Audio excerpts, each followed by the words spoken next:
Guys, you know what time it is. You know it's time for me to break down some of the top trends on YouTube from the past month. Now, if you're new to this series, then where have you been, hun?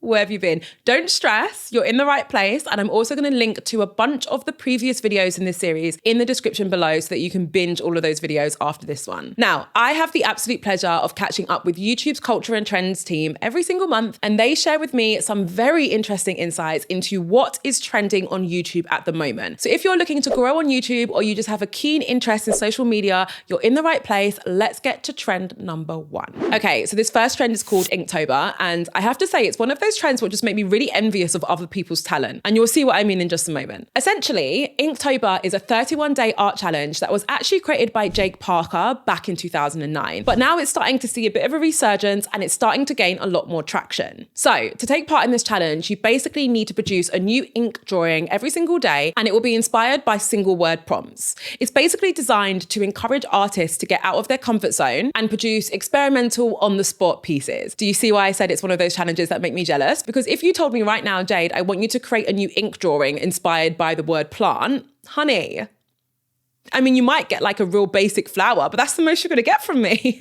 So Inktober, which in case you've not gathered yet, happens in October. Clever. Inktober takes place every single year, and it's gained more and more traction since its creation in 2009. In fact, last year, over 20,000 videos with the word Inktober in its title were uploaded in the month of October. So we don't quite know how many were uploaded this year yet, but we know that the trend was definitely gaining traction. So what does this trend mean for you and I? Well, this trend is quite unique in the sense that it's both seasonal but also endemic. So on the one hand, it's similar to a trend like Vlogmas, where everyone uploads a similar type of content during a specific time in the year, seasonal, right? But on the flip side, it's also similar to trends that usually are birthed from really niche, small communities, like BookTube, for example. So what's beautiful about this mix is that it gives a lot of creators an entry point to find a bunch of different people who are similar to them and interested in similar things, such as producing artwork or ink, right? So if you are someone who falls in that bracket, if you're someone who I'm very jealous of, who is naturally gifted when it comes to drawing, this is a trend that you want to keep your eye on, but also one that you want to participate on, because it really has the power to allow you to reach a whole audience of people who are very similar to you and interested in similar things. Let's move on to trend number 2. All right, so this trend is called Romanticising the Mundane, and this is one of my absolute favorites. I'm sure you guys have seen the videos before where people are romanticizing things like their morning walk, right? What I love about this trend is that it basically encourages us to find the enjoyment in our everyday lives. The usual things that we see as mundane can actually be beautiful things and can also be subjects for content. So one way that a lot of creators are participating in this trend is they're taking the small moments of every day and they're adding some drama to them. This is why I love this one so much, because my dramatic self, this is the kind of trend for me, right? So they're taking their day-to-day activities and they're adding some drama to it, and they're making themselves the main character that they deserve to be, and they're producing this cinematic masterpiece as a result. Cinematic masterpiece might be a slight exaggeration, but if I put an example of a short, which is a perfect representation of this trend, you'll get the vibe of what I mean. It doesn't have to be anything fancy or overly edited. It's just you enjoying the small moments of your life and being the main character that you deserve to be. Another version of this trend is called the art of noticing. So this is basically when you're spotting small moments in your day-to-day life, which previously you may have overlooked or may feel insignificant, and you're leaning into them and seeing the beauty in them. I feel like this short on the screen does such a great example of this. The way the waves that are moving, the clouds one day, all things that maybe you would previously ignore,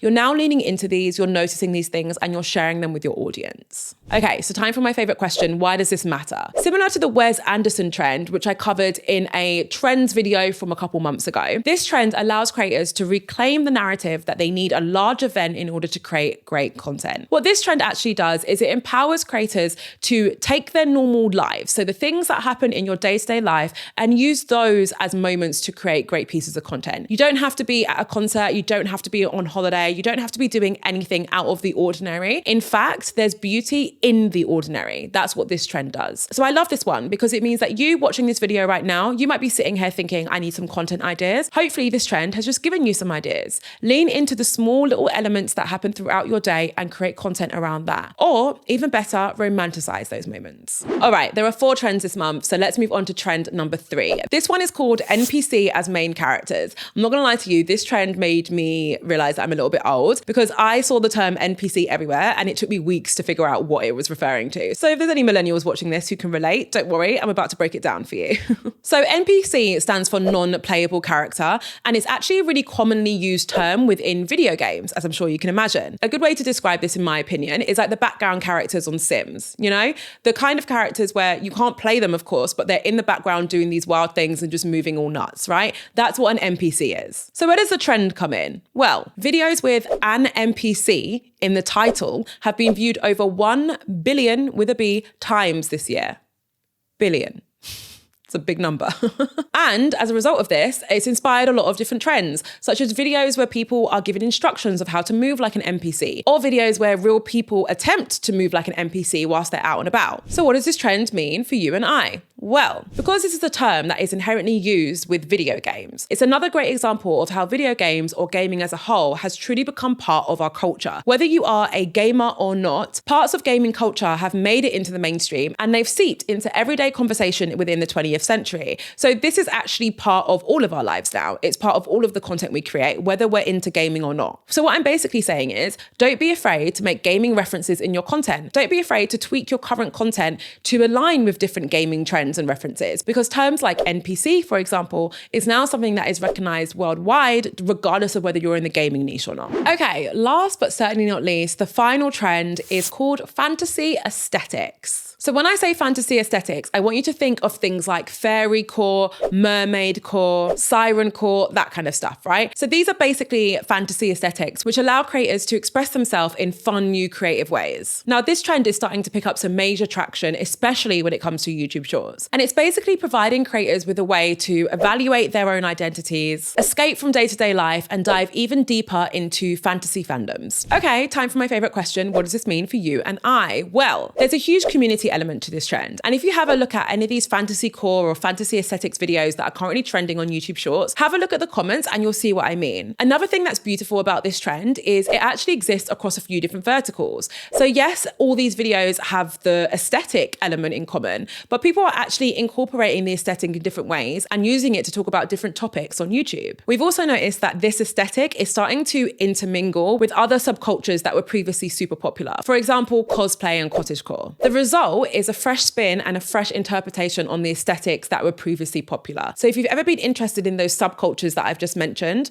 pay attention to this trend because they're evolving and there's an opportunity for you to engage with this trend in a brand new way by incorporating fantasy aesthetics into your content. All right, guys, that's it for today's video. I'm going to link to a YouTube Trends website below in case you want to read up on some of these trends in a bit more detail. If you feel like hanging around though, I recommend you watch this video. It's all about my experience with growing on social media. And in this video, I'm really open and honest and I talk about the good, the bad, and the ugly. So I really recommend that you give it a watch. Thanks so much for watching as always. I can't wait to see you in my next video.